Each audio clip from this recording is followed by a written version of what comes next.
నమస్తే, welcome to సూర్యపేపర్ news. ముందుగా headlines. పిఠాపురానికి చెందిన ఎలక్ట్రీషియన్లకు సేఫ్టీ కిట్లను అందజేసిన ఉప ముఖ్యమంత్రి పవన్ కళ్యాణ్. పవన్ నిర్మాణ కార్మికుల సంక్షేమ బోర్డు పునరుద్ధరిస్తామని హామీ. రాజకీయ నాయకులు ముసుగులో నడిపే మీడియా సమాజానికి చాలా ప్రమాదకరమన్న రాయపాటి శైలజ. భూములు త్యాగం చేసిన మహిళల పట్ల ఇలాంటి వ్యాఖ్యలు చేస్తారంటూ ఆగ్రహం. మసల బీచ్ ఫెస్టివల్ ముగింపు కార్యక్రమంలో పాల్గొన్న రెవెన్యూ శాఖ మంత్రి అనకాని సత్యప్రసాద్. ఓటమి ప్రభుత్వంలో పర్యాటక రంగాన్ని మరింత అభివృద్ధి చేస్తామని వెల్లడి. వైసీపీ ప్రభుత్వం అన్ని వ్యవస్థలను అస్తవ్యస్తం చేసిందని ఉప ముఖ్యమంత్రి పవన్ కళ్యాణ్ ఆరోపించారు. భవన నిర్మాణ కార్మికుల సంక్షేమ నిధిని దారి మళ్లించిందని పేర్కొన్నారు. భవన నిర్మాణ కార్మికుల సంక్షేమ బోర్డు ద్వారా అమలు చేసే కార్యక్రమాలను పునరుద్ధరిస్తామని ఆయన తెలిపారు. మంగళగిరిలోని క్యాంపు కార్యాలయంలో పిఠాపురానికి చెందిన 325 మంది ప్రైవేటు ఎలక్ట్రీషియన్లతో ఉప ముఖ్యమంత్రి పవన్ కళ్యాణ్ సమావేశమయ్యారు. వారికి సేఫ్టీ కిట్లను అందజేశారు. ఈ సందర్భంగా పవన్ కళ్యాణ్ మాట్లాడుతూ పిఠాపురంలో ప్రతి 3 నెలలకు ఒకసారి ఉద్యోగ మేళా నిర్వహించేందుకు ఏర్పాట్లు చేస్తున్నట్లుగా చెప్పారు. పిఠాపురంలోని మలం గ్రామంలో దళిత సామాజిక వర్గానికి చెందిన పల్లపు సురేష్ అనే ఎలక్ట్రీషియన్ విద్యుత్ ఘాతానికి గురై మృతి చెందడం తనను కలిచివేసిందని అన్నారు. ఈ ఘటన గ్రామంలో స్పర్ధలకు దారితీస్తుందని అన్నారు. రాజకీయ లబ్ధి కోసం ఆలోచించేవారు ఇలాంటి గొడవల్ని పెదవి చేస్తారని అన్నారు. తాము మాత్రం సమస్యను ఎలా పరిష్కరించాలో ఆలోచిస్తామని అన్నారు. విద్యుత్ పనులు చేసేటప్పుడు ఎలక్ట్రీషియన్లు ఖచ్చితంగా రక్షణ పరికరాలు వాడాలని ఆయన వెల్లడించారు. బేసిక్ ఇలాంటి ఎలక్ట్రీషియన్ అనేది చాలా ప్రమాదకరమైన ఉద్యోగం. అది అన్ని ప్రమాదకరమైనవి, కానీ ముఖ్యంగా తెలిసి ఎక్కడ లీక్ ఉందో తెలియదు, ప్రమాదకరమైనది ఎలక్ట్రిసిటీ. దానివల్ల ఎంత మనకు వెలుగిస్తుందో ప్రాణాలు తీసే శక్తి కూడా ఎలక్ట్రిసిటీగా ఉంది. అందువల్ల చాలా జాగ్రత్తగా ఉండాలి. ఎందుకు జాగ్రత్తలు వహించలేకపోయారు అంటే రైట్ షూస్ లేవు, బేసిక్ కేర్ తీసుకోలేదు, ఇట్లాంటివి దృష్టిలోకి వచ్చినాయి ఆ రివ్యూస్లో.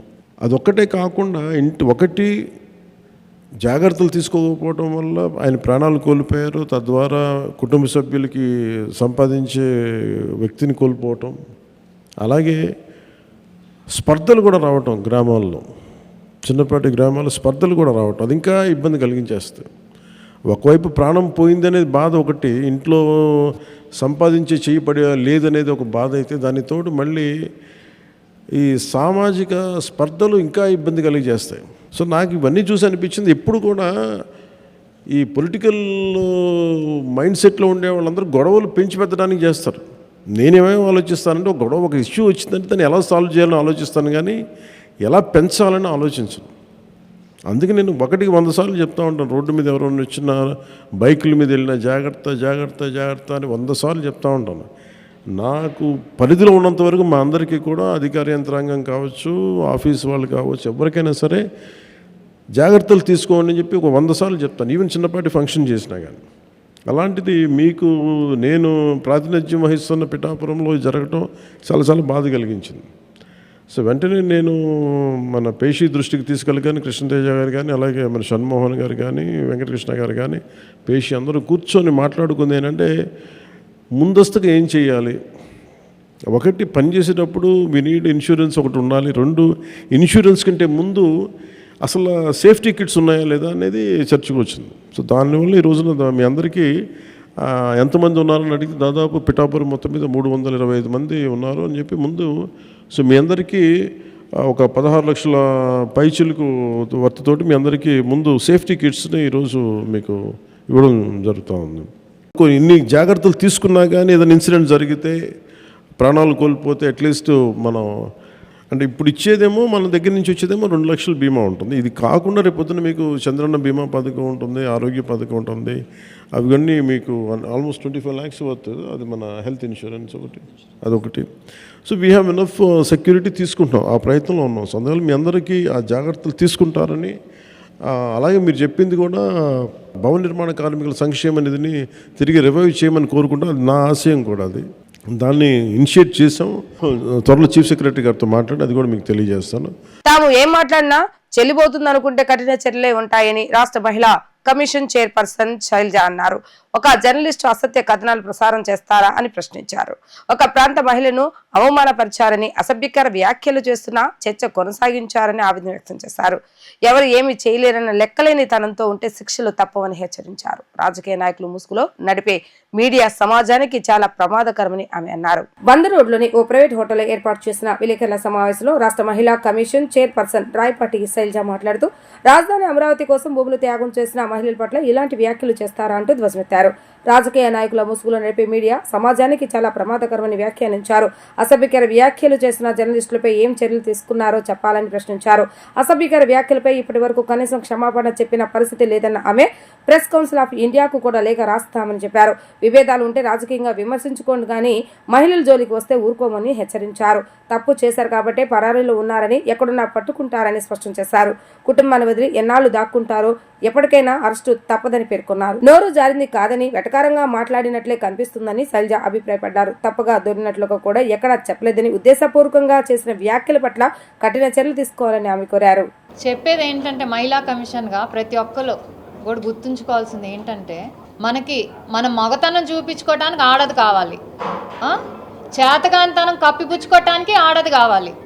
అలాగే రాజకీయంగా ఒకరి మీద ఒక ద్వేషం ఉంటేనో, ఒక పార్టీ మీద ద్వేషం ఉంటేనో వాళ్ళని కించపరచాలంటే ఆడవాళ్ళని, అలాగే నాయకులు ఆడవాళ్ళని మధ్యలోకి తీసుకొస్తున్నారు. ఇది ఎంతవరకు సమంజసం? ఏం తప్పు చేశారు?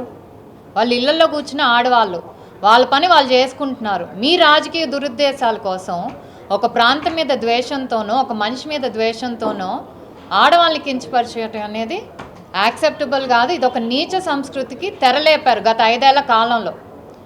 ఇప్పుడు ఇది జరుగుతుందంటే, ప్రభుత్వం మారాక ఇది జరుగుతుందంటే, ఎందుకంటే గత 5 ఏళ్లలో శిక్ష పడలేదు వాళ్ళకి. మళ్ళీ బయటకు వచ్చి జర్నలిస్ట్ ముసుగులోనో, లేకపోతే అనలిస్ట్ ముసుగులోనో ఇష్టం వచ్చిన, లేకపోతే ఫ్రీడమ్ ఆఫ్ స్పీచ్ అంట. ఏంటండి freedom of speech? Freedom of speech అంటే ఇష్టం వచ్చినట్టు మాట్లాడతారు ఆడవాళ్ళ మీద. ఇదే మాట మీ ఇంట్లో ఆడవాళ్ళ మీద అంటే మేము ఫ్రీడమ్ ఆఫ్ స్పీచ్ అంటే మీరు ఊరుకుంటారా? ఊరుకోరు కదా. అలాంటిది మూకుమ్మడిగా మహిళల్ని, రాజధాని అంటే అది ఆంధ్రప్రదేశ్ రాజధాని అండి, కేవలం అమరావతికి సంబంధించో గుంటూరు కృష్ణా జిల్లాకు సంబంధించో కాదు, ఆంధ్ర రాష్ట్ర రాజధాని. మీరు ఆ పదం వాడలేను, వేశ్యల రాజధాని అన్నారంటే మీరు రాష్ట్రంలో ఉన్న మహిళలందరినీ అవమానించారు. అది మీరు గుర్తుపెట్టుకోవాలి. పైగా అపాలజీ చెప్పారు. ఏం అపాలజీ చెప్పారండి? మామూలుగా ఎక్కడా కూడా అండి, ఈవెన్ స్టడీస్ చేసినా, ఎవరైనా స్టడీస్ చేసినా, గవర్నమెంట్ చేసినా, ఎన్జిఓస్ చేసినా, ఎవరు చేసినా కూడా ఎక్కడ ఇంగ్లీష్లో అయితే ప్రాస్టిట్యూట్స్, తెలుగులో అయితే వేశ్యలు అనే పదాన్ని ఎక్కడా వాడరు. సెక్స్ వర్కర్స్ అనే వాడతారు. అలాంటిది ఒక పబ్లిక్ ఛానల్లో, ఇంతమంది మహిళలు పిల్లలు చూసే ఛానల్లో ఆ మాట వాడారంటే అది ఎంత అవమానకరం. లెక్కలేనితనం, బేసికలీ లెక్కలేనితనం. మమ్మల్ని ఎవరు ఏం చేయలేరనే లెక్కలేనితనం. ఆడవాళ్ళు ఏం పాపం చేశారండి? అమరావతి ప్రాంత ఆడవాళ్ళు ప్రభుత్వం అడిగితే భూమి ఇచ్చారు రాజధాని కోసం, త్యాగం చేశారు. అది త్యాగం అనే అంటాం మేమందరం. త్యాగం చేశారు. త్యాగం చేసినందుకు గత 5 ఏళ్లలో రోడ్లు ఎక్కారు, పోలీస్ స్టేషన్ చుట్టూ తిరిగారు, అలాగే మహిళా కమిషన్ చుట్టూ కూడా తిరిగారు. కానీ ఎక్కడా న్యాయం జరగలేదు. సరే, ప్రభుత్వాలు మారినయి, అమరావతి అభివృద్ధి వైపు నడుస్తుంది అని ఊపిరి పీల్చుకొని ఇంట్లో కూర్చొని నవ్వుతుందా అంటే మళ్ళీ ఇలాంటి వ్యాఖ్యలు చేసి, అనకూడని మాటలు, ఎవరం కూడా ఎప్పుడు వాడని మాటలు వ్యాఖ్యలు చేసి మళ్ళీ వాళ్ళు రోడ్లు ఎక్కేలాగా, కన్నీళ్ళు పెట్టుకునేలాగా, మళ్ళీ మహిళా కమిషన్ కాళ్ళు పట్టుకునేలా చేశారు. ఏంటండి ఈ దుస్థితి రాష్ట్రంలో ఆడవాళ్ళకి? గత 5 ఏళ్లలో కూడా కొన్ని మీడియా ఛానల్స్ ఏదైనా కింద జర్నలిస్ట్ అన్న మాటలకి మేనేజ్మెంట్ వరకు కేసులు పెట్టారు కదా. మరి ఇప్పుడు మేనేజ్మెంట్ ఎలా తప్పించుకుంటుంది? కనీసం మేనేజ్మెంట్ రెస్పాన్సిబుల్గా కూడా బయటకు వచ్చి క్షమాపణ చెప్పలేదు. ఇప్పటికి కూడా ఆ యాంకర్ కూడా క్షమాపణ చెప్పలేదు. అడిగితే చెప్తాలి అన్నట్టు మాట్లాడాడు. ఐ థింక్ మీరు అందరు కూడా చూసే ఉంటారు ఆ వీడియో. ఎక్కడైనా క్షమాపణ కనపడిందా? ఇంకా మేము చేసింది కరెక్టే, దీన్ని మిగతా ఛానల్స్ తప్పుగా ప్రచారం చేస్తున్నారని చెప్తున్నారు. సో బేసిక్లీ ఇదేంటంటే పోలీస్ యాక్షన్ జరుగుతుందండి. ఇది కంప్లీట్ అయ్యే వరకు చూడటం యాజ్ మహిళా కమిషన్గా మా బాధ్యత మేము తీసుకుంటాం. తర్వాత ఇది మళ్ళీ జరగకుండా, ఏ ఛానల్లో రిపీట్ అవ్వకుండా చూడటం మనందరి మీద బాధ్యత ఉంది. ముఖ్యంగా ప్రెస్ కౌన్సిల్ ఆఫ్ ఇండియాకు కూడా మేము లెటర్ రాస్తాం. ఎందుకంటే ఇలాంటి ఛానల్స్ లైసెన్స్ కనుక క్యాన్సిల్ చేయకపోతే ఇంకో ఛానల్స్ ఇదే మాట అంటాయి రేపు. మమ్మల్ని ఏం ఎవరు చేయలేరు అనే ధీమా వస్తుంది. అలాగే ministry of information and broadcasting వీళ్ళందరికి కూడా లెటర్ రాసి మా సైడ్ నుంచి మేము డెఫినెట్ ఇది చెయ్యాలి, ఎందుకంటే ఇది కేవలం ఒక స్టేట్కి సంబంధించిన ఇష్యూ కాదు, ఇలాంటి ఇంకో స్టేట్లో జరగచ్చు. ఈజీగా మహిళల్ని టార్గెట్ చేస్తున్నారు ప్రతి విషయంలో. సో తప్పకుండా వీటి మీద యాక్షన్ తీసుకోండి అని మేము ఆ 2 కౌన్సిల్స్ కూడా రాస్తాము. మేము చెప్తున్నాం, రాజకీయ పార్టీలకు సంబంధించిన ఛానల్స్ ఏవైతే ఉన్నాయో మిమ్మల్ని నడిపే మేనేజ్మెంట్కి కానీ వాళ్ళు సపోర్ట్ చేసే పార్టీస్కి కానీ ఏమన్నా విభేదాలు ఉంటే రాజకీయంగా విమర్శించుకోండి, అంతేగాని మధ్యలో మహిళలను తీసుకొచ్చి నోరు ఉంది కదా అని, లేకపోతే ఫ్రీడమ్ ఆఫ్ స్పీచ్ అదొక ఈజీ పదం అయిపోయింది మధ్య అందరికీ. ఫ్రీడమ్ ఆఫ్ స్పీచ్ అని చెప్పేసి ఇష్టం వచ్చినట్టు ఎలక్ట్రానిక్ మీడియాలోనే కానీ సోషల్ మీడియాలో ఆడవాళ్ళ మీద అవహేళనగా మాట్లాడటం అనేది సర్వసాధారణం అయిపోయింది. మాకు గత 5 ఏళ్లలో ఎలా ఉందో మేబీ అవన్నీ యాక్సెప్ట్ చేశారో అది మాకు అనవసరం, కానీ ఇప్పుడు పరిస్థితులు మారాయి, థింగ్స్ మారాయి. డెఫినెట్లీ ఇలాంటివి వస్తే మాత్రం యాక్షన్ అనేది తీసుకుంటాము, శిక్ష పడే వరకు కూడా దాన్ని ఫాలో అప్ చేస్తాం. ఏదైతే మహిళా కమిషన్ పవర్స్లో ఎంతవరకు మాకు పవర్స్ ఉన్నాయో ఆ పవర్స్ అన్నీ యూజ్ చేసుకొని ఎక్కడ తప్పించుకోవటానికి ఛాన్స్ లేకుండా డెఫినెట్లీ యాక్షన్ అనేది తీసుకుంటాం. ఇలాంటి మంచి వాతావరణంలో ఈ కార్యక్రమం జరగడం ఎంతో ఆనందంగా ఉందని మంత్రి అనగాని సత్యప్రసాద్ అన్నారు. కూటమి ప్రభుత్వంలో పర్యాటక రంగాన్ని అభివృద్ధి చేయాలని CM Chandrababu Naidu, deputy CM Pawan Kalyan, మోడీలు సంకల్పించారని తెలిపారు. మేము నిర్వహించేటటువంటి సమావేశాల్లో సైతం ఎక్కువ శాతం పర్యాటక రంగాన్ని ఎలా అభివృద్ధి చేయాలన్న విషయంపైన ఎక్కువ దృష్టి సారిస్తున్నామని పేర్కొన్నారు. మసల్లా బీచ్ ఫెస్టివల్ 2025 ముగింపు వేడుకలకు మంత్రి అనగాని సత్యప్రసాద్ వచ్చారు. మంగనపూడి అభివృద్ధికి ప్రభుత్వం సానుకూలంగా ఉందని తెలిపారు. మసల్లా బీచ్ ఫెస్ట్లో మొదటి రోజు క్రీడా పోటీలు నిర్వహించారు. తర్వాత 3 రోజులు నృత్య ప్రదర్శనలు, డప్పు కళాకారుల విన్యాసాలు, సినీ గేయాల ఆలాపన, కడుపుబ్బ నవ్వించే జబర్దస్త్ స్కిట్లు ఇలా బుల్లితెర వెండితెర నట్లు చేసిన హంగామా ప్రేక్షకులను కట్టిపడేశాయి. ఫెస్ట్లో ఏర్పాటు చేసిన సాహస క్రీడలకు విశేష స్పందన లభించింది. విన్యాసాలు చేసేందుకు జనం క్యూ కట్టారు. ఈ సందర్భంగా అనగానే సత్యప్రసాద్ మాట్లాడుతూ వైసీపీలు ఎప్పుడు ఎక్కడ ఇలాంటి వేడుక నిర్వహించిన దాఖలు లేవని అన్నారు. గత టీడీపీ హయాంలో పులికాట్ సరస్సులో ఫ్లెమింగో ఫెస్టివల్, మంగినపూడిలో మసుల్లా బీచ్ పండుగ ఘనంగా నిర్వహించామని అన్నారు. వైసీపీ వచ్చాక అన్ని మూతపడ్డాయని ఆరోపించారు. కూటమి ప్రభుత్వంలో రాష్ట్రంలో అన్ని తీర ప్రాంతాలు పర్యాటకంగా అభివృద్ధి చేసేందుకు ముఖ్యమంత్రి నారా చంద్రబాబు నాయుడు కృషి చేస్తున్నారని పేర్కొన్నారు.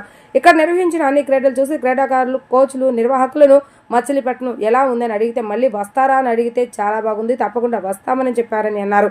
ఇక్కడ ఉండటానికి గదులు లేవు, ఎలా అని అడిగారని అన్నారు. ఏ సినిమా ఫ్రీ రిలీజ్ ఉన్నా ఇక్కడే జరిగేలా చూస్తామని అన్నారు. మంగనపూడి అభివృద్ధికి తన వంతు కృషి చేస్తా అని ఆయన హామీ ఇచ్చారు.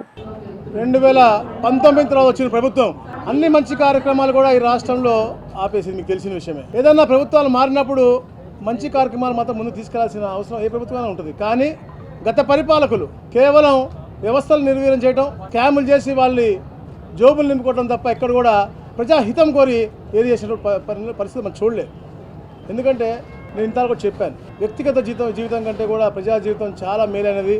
ప్రజా జీవితంలో వాళ్ళతో మమేకమై వాళ్ళ కష్టసుఖాలు చేసి తెలుసుకుని వాళ్ళకి మేలు చేసే జీవితం ప్రజా జీవితం. అలాంటి జీవితాన్ని నమ్ముకునే చంద్రబాబు నాయుడు గారికి శిష్యుడిగా మేమందరం కూడా వారి టీముగా, చంద్రబాబు గారి టీముగా, ముఖ్యంగా ఇక్కడ కొల్లు రవీంద్ర గారు చేసినటువంటి కార్యక్రమం ప్రకృతిని కాపాడాలి, సంస్కృతిని కాపాడాలి, సాంప్రదాయాన్ని కాపాడాలి, అలాగే పర్యాటనాన్ని ఏదైతే ఈ రాష్ట్రానికి చాలా కీలకంగా కాబోతా ఉందో రాబోయే రోజుల్లో ఒక ప్రోగ్రెసివ్ మూడ్లో ఈ గవర్నమెంట్ ప్రతి క్యాబినెట్లో కూడా టూరిజం పాలసీ గురించి మాట్లాడి టూరిజంని అభివృద్ధి చేయాలని తపనతో చంద్రబాబు నాయుడు గారు, పవన్ కళ్యాణ్ గారు ఎంత తపన పడుతూ ఉన్నారో మనకు తెలుసు.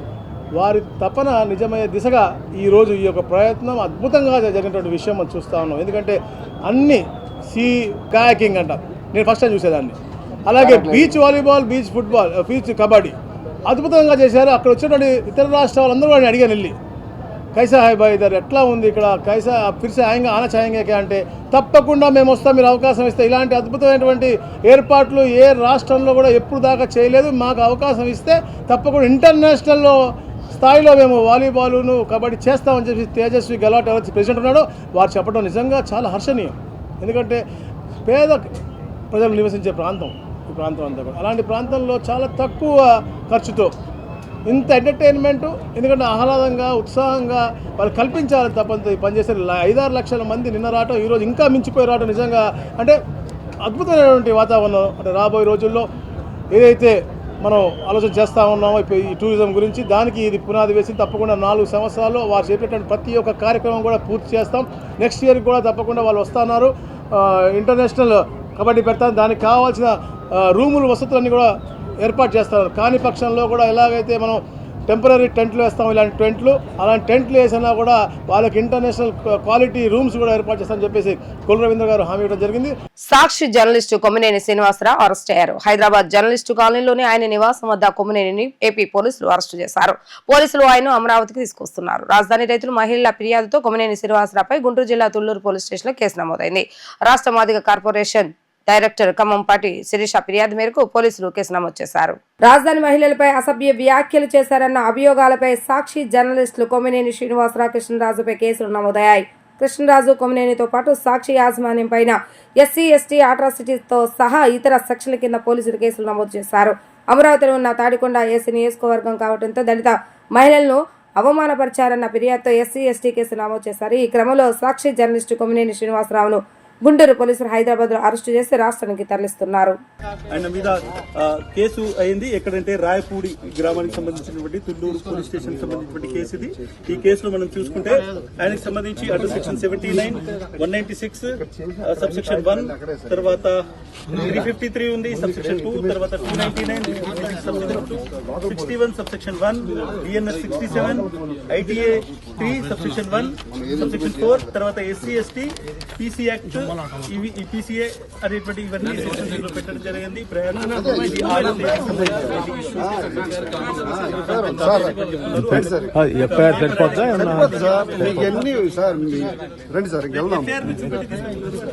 సంబంధించి మాత్రం ఎఫ్ఐఆర్ మాత్రమే చూపెట్టారు. నోటీస్ లేదు, ఏది లేదు. సార్ ఒక ఎఫ్ఐఆర్ చూపెట్టి మిమ్మల్ని తీసుకెళ్తున్నారు. ఏం చెప్తారు సార్? నాకు తెలియదు ఈ గొడవ. ఎఫ్ఐఆర్ పెట్టి తీసుకెళ్ళొస్తా, తెచ్చివారనుకుంటుందా ఏం తెలియదు. పోలీసు వారు పోలీసు రాజ్యం నడుస్తా ఉంది. కానీ వీధిది కాదు, వీధి చాలా మర్యాదగానే ఉంది. 50 సంవత్సరాల జర్నలిస్ట్ ఇంత అన్యాయం ఊహించాలి. ఈ పరిణామం ఊహించలేదు. జరుగుతున్నటువంటి దారుణమైనటువంటి సంఘటన ఇక్కడ సాక్షికి సంబంధం అపవాదులు అంటగా కేవలం కొంతమంది వాళ్ళ వాస్తవాన్ని పూర్తిగా విజయవాడ ఆటోనగర్ సాక్షి కార్యాలయం వద్ద అమరావతి మహిళలు ఆందోళనకు దిగారు. సాక్షి కార్యాలయం బోర్డును తొలగించి పెద్ద ఎత్తున నిరసన కార్యక్రమాన్ని చేపట్టారు. విజయవాడ ఆటోనగర్ సాక్షి కార్యాలయం వద్ద అమరావతి మహిళలు ఆందోళనకు దిగారు. సాక్షి కార్యాలయం బోర్డును తొలగించి పెద్ద ఎత్తున నిరసన కార్యక్రమాన్ని చేపట్టారు. ఈ క్రమంలో సాక్షి యాజమాన్యం కార్యాలయం గేటుకు తాళాలు వేసింది. దీంతో మహిళా నేతలు గేటు ఎక్కి నిరసన తెలిపారు. మహిళలపై అసభ్యకర వ్యాఖ్యల పట్ల జగన్ భారతులు క్షమాపణ చెప్పాలని డిమాండ్ చేశారు. రాజధాని వాసులు మహిళలు సాక్షి కార్యాలయంలోకి కోడిగుడ్లు విసిరారు.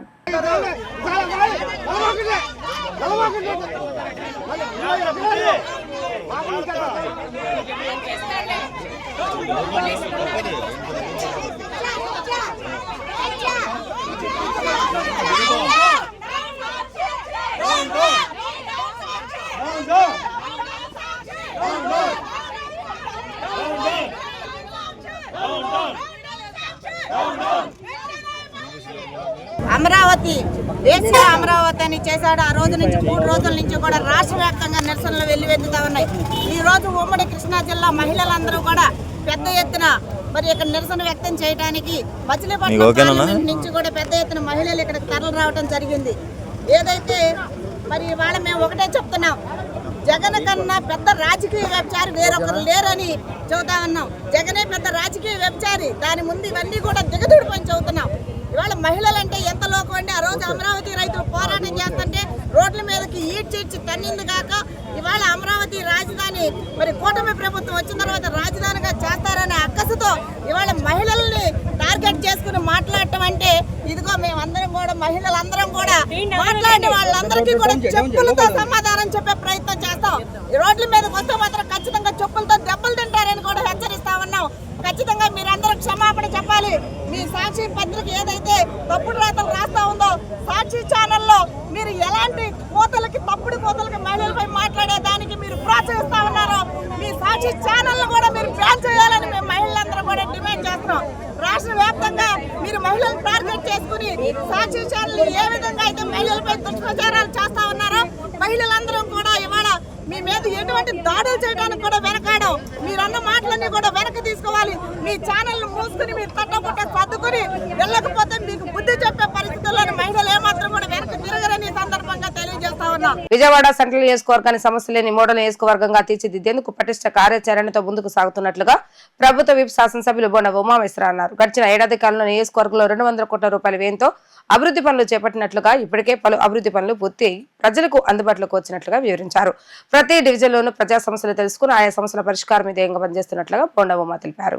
విజయవాడ శివారు 64 డివిజన్ కండ్రికలో Peniel gospel church, Bheem road, Ramireddy road తదితర అంతర్గత రహదారుల నిర్మాణానికి 39 లక్షల వ్యయంతో చేపట్టిన అభివృద్ధి పనులకు బోండా ఉమా శంకుస్థాపన చేశారు. అదేవిధంగా భీమిరెడ్డి వెంకట రామిరెడ్డి నగర్ లో 50 లక్షల వ్యయంతో మంచినీటి పైప్ లైన్ ఏర్పాట్ల పనులను ఎమ్మెల్యే ఉమా ప్రారంభించారు. ఈ సందర్భంగా బోండా ఉమామేశ్వరరావు మాట్లాడుతూ రాష్ట్రంలో తెలుగుదేశం ప్రభుత్వం అధికారంలోకి వచ్చిన తర్వాత అభివృద్ధి పనులు వేగవంతమయ్యాయని అన్నారు.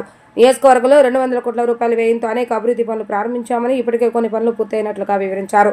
ప్రత్యేకించి నియోజకవర్గంలోని నగర శివారు ప్రాంతాల్లో రహదారులు, నీటి వసతి తదితర మౌలిక సదుపాయాల కల్పనపై దృష్టి సారించినట్లుగా చెప్పారు. ట్రాఫిక్ సమస్య పరిష్కారంలో భాగంగా ప్రజల సౌకర్యం కోసం ఆర్ఓబి నిర్మాణాలకు అంచనాలు సిద్ధం చేయడం జరిగిందని, సాధ్యమైనంత త్వరగా ఆయా పనులను ప్రారంభిస్తామని చెప్పారు. నియోజకవర్గ సమగ్ర అభివృద్ధి విషయంలో రాజీ పడేది లేదని, ప్రభుత్వంతో మాట్లాడి అవసరమైనటువంటి నిధులను కేటాయింపు చేసుకుని నియోజకవర్గాన్ని అభివృద్ధి పథంలో నడిపిస్తానని బోండా ఉమా తెలిపారు. ఈ కార్యక్రమంలో స్థానిక కార్పొరేటర్ వై తిరుపతమ్మ, 37వ division corporator Janareddy, division TDP నాయకులు రవికుమార్ బాబు, పలగాని భాగ్యలక్ష్మి, నగరపాలక సంస్థ డిఈ సింధుర, ఏఈ మాధవ్ తదితరులు పాల్గొన్నారు.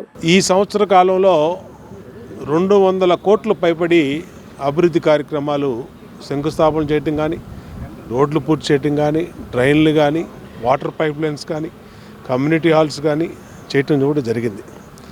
మరి ఇవాళ 64వ డివిజన్ అంటే ఈ నియోజకవర్గానికి శివారు ప్రాంతం. ఇటు పక్కన అటు నున్న, అటు పాతపాడు ఇవన్నీ కూడా మరి గ్రామీణ ప్రాంతాలు. ఈ కొత్తగా అభివృద్ధి చెందుతున్నటువంటి ఈ శివారు ప్రాంతాల్లో ఇవాళ 50 లక్షల రూపాయలు పెట్టి వాటర్ లైన్ కానీ, రోడ్లు కానీ శంకుస్థాపన చేసాం. నియోజకవర్గంలో ప్రతి డివిజన్లో ప్రతి సమస్య మీద అవగాహన ఉంది. ప్రతి డివిజన్లో ఏ డెవలప్మెంట్ కార్యక్రమాలు నిర్వహించాలి, ఏ డివిజన్లో ఏమి లేవు, రోడ్లు కానీ, కమ్యూనిటీ హాల్స్ కానీ, అట్లాగే వాటర్ లైన్ కానీ, డ్రైనేజీ కానీ ఎన్నిటిని కూడా ఒక క్రమ పద్ధతిలో ప్రణాళికాబద్ధంగా పూర్తి చేస్తూ ఉన్నాం. ఈ నియోజకవర్గానికి ప్రధానమైనటువంటి రైల్ ఓవర్ బ్రిడ్జిలు, ఫ్లైఓవర్లు కానీ, రైల్ అండర్ బ్రిడ్జిలు, ఆర్యూబీలు కానీ త్వరితగతిన వాటిని కూడా టేకప్ చేసాం. త్వరితగతిన వాటిని కూడా అనుమతులు తీసుకొచ్చి పూర్తి చేస్తాం. ఈ నియోజకవర్గాన్ని పూర్తి మోడల్ నియోజకవర్గంగా, సెంట్రల్ నియోజకవర్గాన్ని తీర్చిదిద్దడం లక్ష్యంగా పనిచేస్తాం. ఎంతైనా సరే అభివృద్ధి కోసం ఎన్ని నిధులైనా ఖర్చు పెట్టి ఈ నియోజకవర్గంలో సమస్యలు లేని నియోజకవర్గం తీసుకురావడం లక్ష్యంగా ముందుకెళ్తాం. విశాఖ ఉక్కు ప్రైవేటీకరణ నిలుపుదల చేయాలని విజయవాడ ధర్నా చౌక్ లో కార్మిక సంఘాల ఆందోళన చేపట్టాయి. కేంద్రంలోని బీజేపీ ప్రభుత్వం పథకం ప్రకారం కార్మికులను తొలగించే ప్రయత్నాలు చేస్తుందని కార్మిక సంఘాల నాయకులు ఆరోపించారు. రాష్ట్రంలోని ముఖ్యమంత్రి నారా చంద్రబాబు నాయుడు, ఉప ముఖ్యమంత్రి పవన్ కళ్యాణ్ మోడీ సేవ ఆపి కాంట్రాక్టు కార్మికులు చేస్తున్న సమ్మె పరిష్కారానికి కృషి చేయాలని, స్టీల్ ప్లాంట్ కార్మికులు తమ సమస్యల పరిష్కారానికి సమ్మె చేస్తున్నారని, ఈ సమ్మెను పరిష్కరించడంలో కేంద్ర రాష్ట్ర ప్రభుత్వాలు పూర్తిగా విఫలమయ్యాయని తెలిపారు. విజయవాడ ధర్నా చౌక్ లో విశాఖ ఉక్కు కాంట్రాక్టు కార్మికుల సమ్మెకు మద్దతుగా కార్మిక సంఘాలు ధర్నా నిర్వహించాయి. స్టీల్ ప్లాంట్ కార్మికులు తమ సమస్యల పరిష్కారానికి సమ్మె చేస్తున్నారని, ఈ సమ్మెను పరిష్కరించడంలో కేంద్ర రాష్ట్ర ప్రభుత్వాలు పూర్తిగా విఫలమయ్యాయని ధర్నాలో పాల్గొన్న సిఐటియు రాష్ట్ర అధ్యక్షులు ఎన్సీహెచ్ శ్రీనివాస్, ఏఐటియుసి రాష్ట్ర కార్యదర్శి పి రవీంద్రనాథ్, ఐఎఫ్టియు రాష్ట్ర నాయకులు కె పొలారి తదితరులు ఆరోపించారు. కార్మికులు తమ జీతాల కోసం, రెగ్యులైజేషన్ కోసం కాకుండా తమను ఉద్యోగాల నుంచి తొలగించేందుకు ప్రభుత్వమే ప్రయత్నం చేస్తున్నందున సమ్మె చేస్తున్నారని అన్నారు. అది వారికి నేడు జీవన మరణ పోరాటం లాంటిదని తెలిపారు. ఇప్పటికే కాంట్రాక్టు కార్మికులను 3,000 మంది వరకు తొలగించారని, మరికొన్ని వేల మంది కార్మికులను తొలగించాలని చూడటం తీవ్ర దుర్మార్గమైన చర్య అని మండిపడ్డారు. అందుకే అన్ని కార్మిక సంఘాలు, అన్ని రాజకీయ పార్టీలు ముక్త కంఠంతో ఈ కాంట్రాక్టు కార్మికులను తొలగించకూడదని పోరాటం చేస్తున్నారని పేర్కొన్నారు. స్టీల్ ప్లాంట్ పూర్తి సామర్థ్యంతో పనిచేసే స్థాయికి తీసుకురావటం, కొత్త బాయిలర్లను, ఫర్నిస్లను ఏర్పాటు చేయటం, ఉన్న ఉద్యోగులను తొలగించకుండా లాభాలు నడిపించవచ్చని, కేంద్ర ప్రభుత్వం ప్రభుత్వ రంగ వ్యవస్థలన్నింటినీ ప్రైవేటు వారికి కారు చౌకగా అప్పగించాలన్న దుర్బుద్ధితో ఈ రకమైన చర్యలు చేపడుతుందని అన్నారు. కేంద్ర ప్రభుత్వం ఆగస్టులోపు అసెన్ మానిటైజేషన్లో 2వ దశ ప్రారంభమవుతుందని, అసెట్ మానిటైజేషన్ అంటే దేశంలో ఉన్న ప్రభుత్వ ఆస్తులను, స్థలాలను గుర్తించి వాటిని ప్రైవేటు వారికి లీజులకు ఇవ్వటం, తద్వారా డబ్బులు చేసుకోవటం అని వారు తెలిపారు. ప్రభుత్వం వెంటనే స్టీల్ ప్లాంట్ కార్మికులు చేస్తున్న సమ్మెను విరమింపజేసే చర్యలు చేపట్టాలని, తొలగించిన కాంట్రాక్టు కార్మికులను వెంటనే విధుల్లోకి తీసుకోవాలని, వారి ఇతర సమస్యలను పరిష్కరించాలని డిమాండ్ చేశారు. విశాఖ ఉక్కు ఫ్యాక్టరీని ప్రైవేటు పరం చేసేదాని కోసం, పోస్కో కంపెనీకి కట్టబెట్టేదాని కోసం మోడీ విశ్వ ప్రయత్నాలు చేస్తూ ఉన్నాడు. కార్మిక వర్గం గత 4 సంవత్సరాలుగా అనేక పోరాటాలు చేసి విశాఖ స్టీల్ ప్లాంట్ కాపాడుకునే దానికోసం ప్రయత్నం జరుగుతూ ఉంది. ఈ నేపథ్యంలోనే విశాఖ స్టీల్ని శైలిలో కలపాలని సిఐటియు డిమాండ్ చేస్తూ ఉన్నాం. అంతేకాదు విశాఖ స్టీల్లో పనిచేస్తున్నటువంటి దాదాపుగా 5,000 మంది కార్మికుల్ని అతి దుర్మార్గంగా ప్రభుత్వం అనేటువంటిది తొలగింపజేసింది. అంతేకాదు ఈరోజు పర్మనెంట్ ఉద్యోగులు సైతం వీఆర్ఎస్ కింద పంపేటువంటి ప్రయత్నం చేసింది. విశాఖ స్టీలు ఆంధ్ర రాష్ట్ర అభివృద్ధిలో కీలకమైన పాత్ర పోషిస్తూ ఉంది. 1,00,000 మంది పైగా ఉద్యోగులు పరోక్షంగానే ప్రత్యక్షంగానే దీని మీద ఆధారపడిపోతున్నటువంటి పరిస్థితి ఉంది. అందుకనే విశాఖ స్టీల్ని కాపాడుకునే దానికోసం మే 20వ తేదీ నుంచి తొలగించిన కార్మికుల్ని విధుల్లో తీసుకోవాలని నిరవధిక సమ్మె జరుగుతున్నటువంటి నేపథ్యంలో ప్రభుత్వం వెంటనే జోక్యం చేసుకోవాలి, ఆ సమస్య వెంటనే పరిష్కరించాలి. అలాగే మోదీ పర్యటన జూన్ 21వ తారీఖున రాబోతా ఉన్నారు. అంతేకాదు ఈరోజు రాష్ట్రంలో ఉన్న తెలుగుదేశం, జనసేన, వైసీపీ ఎన్నికల సందర్భంగా విశాఖ స్టీల్ని కాపాడుతామని హామీ ఇచ్చింది. కానీ అధికారంలోకి వచ్చిన తర్వాత కూటమి ప్రభుత్వం తొంగలో తొక్కినటువంటి పరిస్థితి ఉంది. అందుకనే రాబోయేటువంటి కాలంలో ప్రభుత్వం కనుక విశాఖ స్టీల్ని కాపాడకపోతే, అలాగే తొలగించిన కార్మికులను విధుల్లో తీసుకోకపోతే పెద్ద ఎత్తున కార్మిక సంఘాలుగా ఉద్యమం నిర్మిస్తామని చెప్పేసి హెచ్చరిస్తా ఉన్నాం. విశాఖ ఉక్కు పరిరక్షణ కోసం గత 1800 రోజులుగా నిరవధిక ఆందోళన చేస్తున్నటువంటి విషయం మీకు తెలుసు. ఆ పోరాటాల ఫలితంగా చాలా వరకు నివారించగలిగాం. కేంద్ర ప్రభుత్వంతో కొంత నిధులు కూడా ఇప్పించుకోగలిగాం. మళ్ళా తిరిగి ఇప్పుడు ప్రైవేటీకరణ చేసేదానికి ప్రయత్నాలు ముమ్మరం చేసే దాంట్లో భాగంగా ఉన్న 5,400 మంది కాంట్రాక్టు కార్మికులు తొలగించారు. వాళ్ళని పనిలో పెట్టుకోవాలని మళ్ళా సమ్మె మొదలు పెడితే 10 రోజుల్లో మళ్ళా 1,400 మంది కార్మికులను తొలగించారు. విశాఖ ఉక్కు పరిశ్రమలో పోలీసు బలగాలతోటి నింపివేశారు. కనీసం మెమోరాండాలు తీసుకోవడానికి కూడా సుముఖంగా లేనటువంటి పరిస్థితుల్లో ఉన్నారు. పైకి మాత్రం మేము ప్రైవేటీకరించమని చెప్తున్నారు, కానీ లోపల చేసే ప్రయత్నాలన్నీ కూడా ప్రైవేటీకరణ చేసే ఫలితాలు. ఈరోజు మేము హెచ్చరిక చేస్తూ ఉన్నాం. నరేంద్ర మోడీ గారికి డైరెక్ట్గా మెమోరాండం ఇస్తే తీసుకోరు, ముఖ్యమంత్రి గారు తీసుకోరు, పవన్ కళ్యాణ్ గారు తీసుకోరు. మచిలీపట్నం మసుల బీచ్ ఫెస్టివల్ కు పర్యాటకులు పోటెత్తారు. బీచ్ ఫెస్టివల్ కు విచ్చేస్తున్న పర్యాటకులకు ఆహ్లాదాన్ని అందజేసేందుకు స్పీడ్ బోట్ రైడర్లను ఏర్పాటు చేశారు. సముద్రాలపై వాయువేగంతో దూసుకెళ్తున్న స్పీడ్ బోట్ రైడ్లను పర్యాటకులు ఆస్వాదిస్తున్నారు. స్పీడ్ బోట్ సముద్రంలో సుమారు 2 కిలోమీటర్ల వరకు లోపలికి వెళ్తుండటంతో తాము కొత్త అనుభూతిని పర్యాటకులు ఆస్వాదిస్తున్నారు. బీచ్ ఫెస్టివల్లో స్పీడ్ బోట్ రైడ్ పై మరింత సమాచారాన్ని మా ప్రతినిధి లిఖిత అందిస్తారు. మచిలీపట్నంలో జరిగే మసూలా బీచ్ ఫెస్టివల్ చివరి దశకు చేరుకుంది. ఈ నేపథ్యంలో ప్రస్తుతం మనం ఏదైతే స్పీడ్ బోట్ లో ఉన్నామో సముద్రం నడిబొడ్డులో కూడా ఉన్నాము. అసలు ఈ స్పీడ్ బోట్ ఇప్పటికే కూడా పారాగ్లైడింగ్, అదేవిధంగా స్పీడ్ బోట్ కూడా ఉన్నారు. ప్రస్తుతం మనతో ఏదైతే స్పీడ్ బోట్ నిర్వహించే నిర్వాహకులు ఉన్నారు వాళ్ళని తెలుస్తున్నాం. సార్ చెప్పండి, ఈ స్పీడ్ బోట్ అసలు ఎప్పుడు ఎక్కడి నుంచి వచ్చారు మీరు? ఈ స్పీడ్ ఫెస్టివల్ సందర్భంగా వచ్చారా?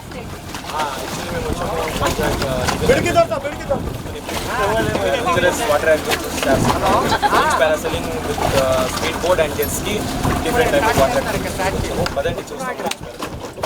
అదేవిధంగా ఒకవేళ మచిలీపట్నం తర్వాత అది బాగా పర్యాటకులు ఎక్కడి నుంచి స్టార్ట్ చేయబోతున్నారు? 100% స్టార్ట్ చేస్తాం. అంటే ఇక్కడ 100% టూరిజం రావాలి, స్టార్ట్ అవ్వాలి. అటు బీచ్ వైజాగ్లో ఉండే అడ్వెంచర్ స్పోర్ట్స్ ఇప్పుడు మచిలీపట్నంలో ఉండే దానికి ఏంటి అసలు సంబంధం ఎలా ఉండబోతుంది? వాటర్ డెప్త్ కానీ ఎలా ఉండబోతుంది? మచిలీపట్నం బీచ్ చాలా వేవ్స్ లేదు. ఇక్కడ మల్టిపుల్ స్పోర్ట్స్ ఫెసిలిటీస్ ఉంది. అలాగే national kind of that's possible because see చాలా ఉంటుంది. So we can do it ఇక్కడ. సార్, పర్యాటక రంగం కానీ లేదంటే క్రీడా రంగాన్ని కూడా ముఖ్యమంత్రి చంద్రబాబు గతంలో 2014 నుంచి 18 వరకు కూడా నిర్వహించారు. మళ్ళీ ఇప్పుడు నిర్వహిస్తారు. వాటర్ స్పోర్ట్స్ కానీ వీటిని కూడా ప్రమోట్ చేసిన పరిస్థితి. మీరు ఎలాంటి ఎంకరేజ్ చేయబోతున్నారు? అంటే ఇక్కడ సమ్మర్ క్యాంప్స్ పెట్టబోతున్నారా? వీకెండ్ ప్లాన్స్ మేము చేస్తే వీకెండ్లో టూరిజం ఫ్లో ఎట్లా రావాలి. సో దానికోసం స్పీడ్ బోట్స్ జెట్స్కి పెడతాం మేము. ఆల్మోస్ట్ 2-3 months ట్రై చేస్తాము. అలాగే బీచ్ పారాసైలింగ్ ఇంకా కంటిన్యూ చేస్తాం ఫర్ ప్రమోటింగ్ ద సార్ ఇవి రెండే కాకుండా ఇంకా అడ్వెంచర్ టూరిజం ఇంకేమేమి ఉన్నాయి అంటే పర్యాటకులు ఆకట్టుకునే విధంగా అసలు ఏది ఇక్కడ అడ్వెంచర్ టూరిజంలో మాట్లాడితే ఓషన్ స్పోర్ట్స్ అండ్ బీచ్ స్పోర్ట్స్లో అడ్వెంచర్ బైకింగ్స్ ఉన్నాయి. తర్వాత కైట్ సర్ఫింగ్ ఉంది, సీ సర్ఫింగ్ ఉంది, గోల్డ్ ఉన్నాయి. అంటే అన్లిమిటెడ్ అడ్వెంచర్స్ ఉన్నాయి. సో మేము లిమిటెడ్ స్పోర్ట్స్ చేయాలనుకుంటున్నాము. లిమిటెడ్ అడ్వెంచర్ మేము స్పోర్ట్స్కి ప్రమోట్ చేస్తాము. ప్లస్ అడ్వెంచర్ స్పోర్ట్స్కి మొత్తం మీరు చూస్తున్నట్లయితే అడ్వెంచర్ స్పోర్ట్స్ని ఎంకరేజ్ చేసేందుకు కూడా ఇప్పటికే ముఖ్యమంత్రి చంద్రబాబు పెద్దపీట వేశారు. ఈ నేపథ్యంలో మసూలా బీచ్ ఫెస్టివల్ ఇటు కయాకింగ్ కానీ ఏదైతే ఉందో ఖచ్చితంగా వీకెండ్లో ప్లాన్ చేసుకొని ఇటు వైజాగ్ కానీ మచిలీపట్నంలో చూసుకుంటే ప్రస్తుతం మచిలీపట్నం చాలా కామ్ గోయింగ్ బీచ్, చాలా అడ్వెంచరస్ స్పోర్ట్స్ కూడా త్వరలో రానున్నాయని కూడా ఇక్కడ నిర్వాహకులు చెప్తున్నారు. ఇది ఇక్కడ ఉన్న పరిస్థితి. వీడియో అఖిల్తో లిఖిత, డిజిటల్ న్యూస్, మచిలీపట్నం బీచ్. వార్తలు ముగించే ముందు హెడ్లైన్స్ మరొకసారి. పిఠాపురానికి చెందిన ఎలక్ట్రీషియన్లకు సేఫ్టీ కిట్లను అందజేసిన ఉప ముఖ్యమంత్రి పవన్ కళ్యాణ్. పవన్ నిర్మాణ కార్మికుల సంక్షేమ బోర్డు పునరుద్ధరిస్తామని హామీ. రాజకీయ నాయకులు ముసుగులో నడిపే మీడియా సమాజానికి చాలా ప్రమాదకరమన్న రాయపాటి శైలజ. భూములు త్యాగం చేసిన మహిళల పట్ల ఇలాంటి వ్యాఖ్యలు చేస్తారంటూ ఆగ్రహం. మసూలా బీచ్ ఫెస్టివల్ ముగింపు కార్యక్రమంలో పాల్గొన్న రెవెన్యూ శాఖ మంత్రి అనకాని సత్యప్రసాద్. ఓటమి ప్రభుత్వంలో పర్యాటక రంగాన్ని మరింత అభివృద్ధి చేస్తామని వెల్లడి. ఇవి రోజు వార్తా విశేషాలు. మరలా తిరిగి ప్రసార వార్తలు మళ్ళీ కలుద్దాం. అంతవరకు సెలవు. నమస్కారం.